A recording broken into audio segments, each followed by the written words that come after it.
কি ব্যাপার, তুমি কি বুঝে হাসছো? আরে মনে লাগছে আশা। শোনো, কেউ বুঝতে হাসে, কেউ না বুঝতে হাসে। আমি হইলাম না বোঝার দলে। এত হাসাহাসির কারণ কি? ইয়ে না মানে আমার বিয়ে তো এই খুশিতে হাসতাছি। তোর বিয়ে? হাসতাছি, বয়স হয়েছে না, কত বড় ডান করেছি। বিয়ে না করে সেরকম থাকুন নাকি? দাঁড়া, করাচ্ছি বিয়ে। কি হয়েছে? তোমার মহব্বতের বিয়ে করার শখ হয়েছে। বেশ ভালো কথা। বিয়ে করে হাতি পালার যখন শখ হয়েছে, চল সেই ব্যবস্থাই করি। আচ্ছা, আর খুঁজে বের করি একটা 7 বছরের বুড়ি। আইসো না, আইসো না। এই বিয়ে করে আনুম একটা 16 বছরের ছোকরি। তাই নাকি? চল, দোয়া করো। চল।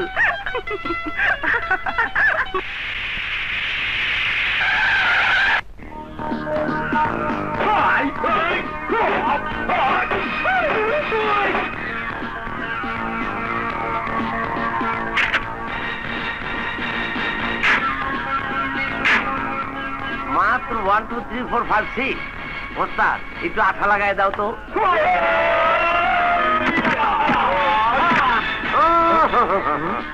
ওস্তাদ তুমি না, আমি যাই।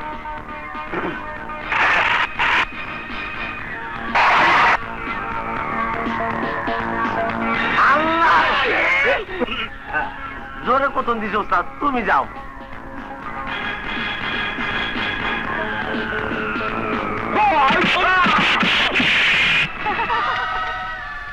দেওয়ান বংশের মেয়েকে অপমান করার পরিণাম আজ টের পাবে।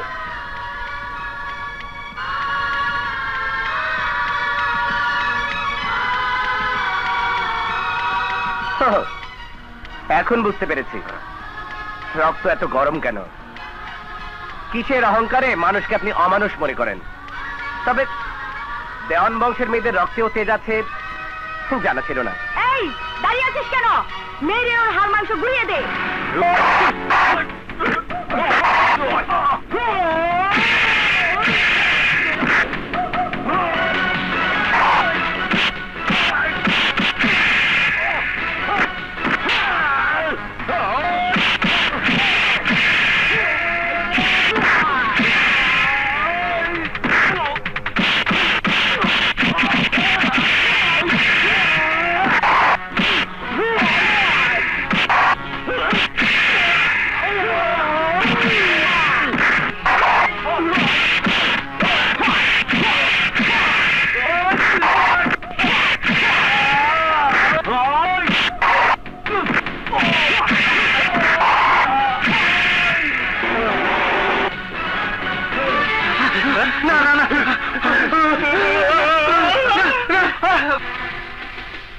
এত জেদ ভালো না। আমাকে পঙ্গু বানাতে এসে ওদের 12টা বাজালেন। এই, দেখলেন তো আমার ওস্তাদ আপনার গামাগো কেমনে তামা বানায় ফেলেছে। ওস্তাদ সিনাটা টান করো তো। সেবার ইচ্ছে করছে আপনার এই নাদোষ নুদোষ শরীরটাকে কিবা বানিয়ে খেতে। You rascal! মোহাব্বত, জি ওস্তাদ। সুন্দরবনের হরিণী যাচ্ছে চলে, জলদি চলে আগুন দে। কাউ ডন।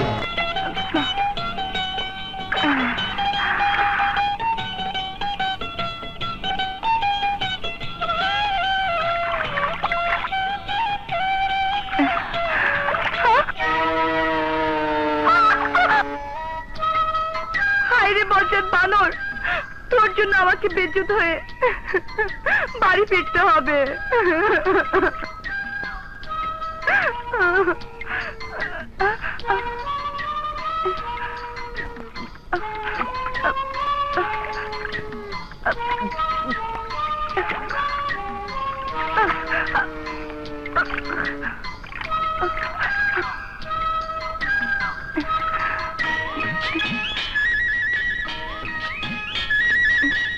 কোনো মতে বেজ্জত হওয়া থেকে রক্ষা পেলাম, কিন্তু এই অবস্থায় লোকজনের সামনে দিয়ে বাড়ি যাব কি করে?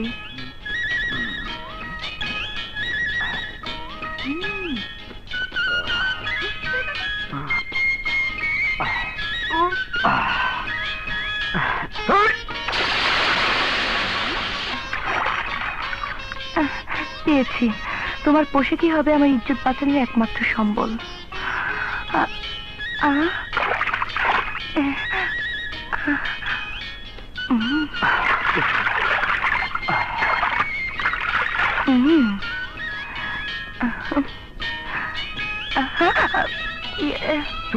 তুমি কেমন লাগছে আমাকে? বানরের মতো। আমার পোশাক তুমি কেন পরেছো? মান সম্মান রক্ষা করতে। নারীর মান আল্লাহই রাখে। আমিও গোসল করতে এসেছিলাম, আমার কাপড় বানর নিয়ে গেছে, তাই আপনার কাপড় সুযোগ বুঝে আমি পরে নিলাম। আর নিজ হাতে তৈরি করা এই নতুন পোশাক উপর হিসেবে দিয়ে গেলাম।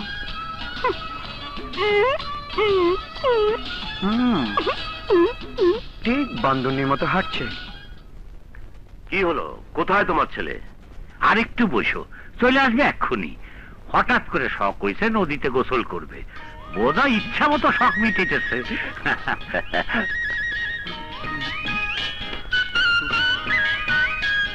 বেশ মাসছে। আসসালামু আলাইকুম। ওয়ালাইকুম আসসালাম।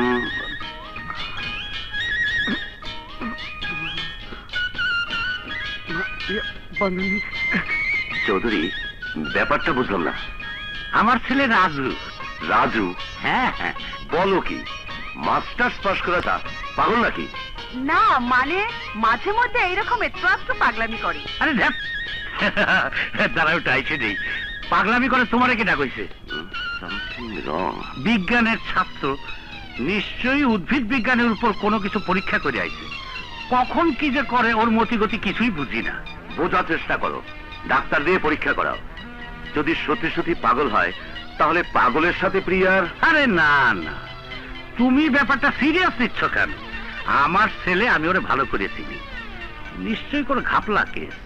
তবে পাগল না, ওর নানা স্বভাব পাইছে। এই তুমি বলতে চাচ্ছ আমার বাবা পাগল? আমি পাগলের মেয়ে, ও তোমার স্বভাব পেয়েছে, এটা বলতে লজ্জা করে? ঠিক আছে ঠিক আছে, এখন যাই দেখো ওর মতিগতি কি। বাবা, কিছু না মা, এক বান্দরনির পাল্লায় পড়েছিলাম। বলিস কি? কোথাও কামড়ে দেয়নি তো? না মানে, তবে সুযোগ পেলে আমি কামড়ে দেব। সত্যি তুই পাগল হয়েছিস? তা না হলে মানুষ হয়ে বানরকে কামড়ে দিবি? হ্যাঁ মা, ওই বান্দরনিকে না কামড়ে দেওয়া পর্যন্ত আমার পাগলামি যাবে না। দেখো একদিন কামড়ে ধরে তোমার কাছে নিয়ে আসবো। মানুষ হলে না হয় ভরসা পেতাম, কিন্তু কোন বান্দর নিয়ে আমার ছেলেকে পাগল করেছে কে জানি। আমি জানি মা, ওর মতিগতি ভালো না, তাই বলি এখনো সময় আছে। যত শীঘ্র পারো একটা ন্যাংরা, খোড়া, অন্ধ, বোবা যাকে পাও ধরে এনে ওকে বিদায় করো। তা না হলে কখন কি অঘটন ঘটিয়ে বসে কে জানে। দেখো ভাইয়া, বাজে কথা বলবেন না, আমাকে দূরে সরিয়ে দেবার এত শখের শুনে। মেয়েদের ভাগ্যে লিখন রে মা, আজ নহে কাল সবাইকে পর করে দিয়ে স্বামীর ঘরে চলে যেতে হয়। যেতেই যখন হবে তখন একটা বোবা কালো আইবুড়ি জেদি মেয়েকে ভাবি করে না এনে যাচ্ছি না। চাপ।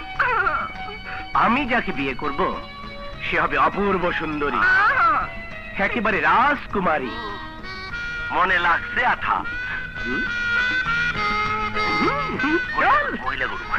তুমিও মনে রেখো, তুমি যেরকম তোমার কপালও জুটবো ওরকম একটা জাজেল বউ।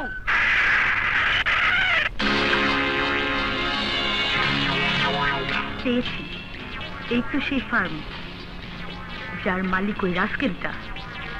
আমাকে অপমানের পরিণাম কি আমি আজ বুঝিয়ে দেব।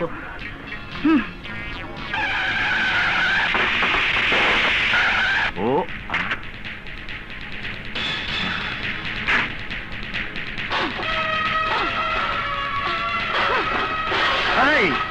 আরে ম্যাডাম, কি করতেছেন আপনি? আরে ভাঙতেছেন কে? আরে কি লাঠি রয়েছে আমার মারবো নাকি? কোন দিকে আহে? এই আমাকে লাখ টাকার মুখে ফালাইতেছেন কে? আরে হুডের আপনি, আরে দেখতে ভালো, আস্তে আস্তে থামেন। আরে থামেন না, লাগতেন না, দেন না। আরে শেষ হয়ে গেলাম রে, শেষ হয়ে গেলাম রে।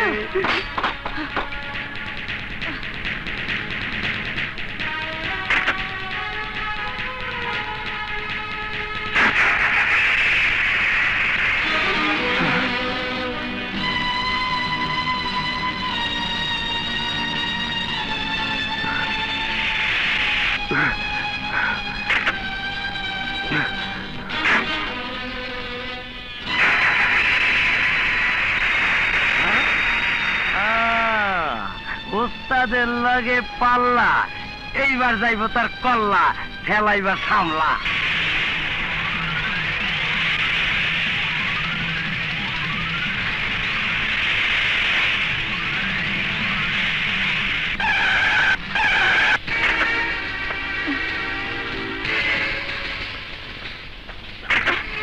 এই কি হচ্ছে?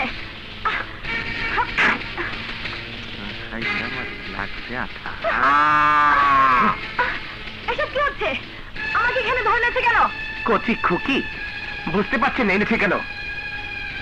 সেই ফার্ম আমার জীবন। আপনি আমার জীবনের উপর আঘাত এনেছেন বলে বেঁচে গেলেন। তা না হলে এই ফার্মের মতো আপনার শরীরের হাড় মাংস ভেঙে এক করে ফেলতাম। তুমি জানো না, আমার ড্যাড যদি এ কথা জানতে পারে তাহলে তোমার নাম নিশানা দুনিয়া থেকে মুছে ফেলবে। আই!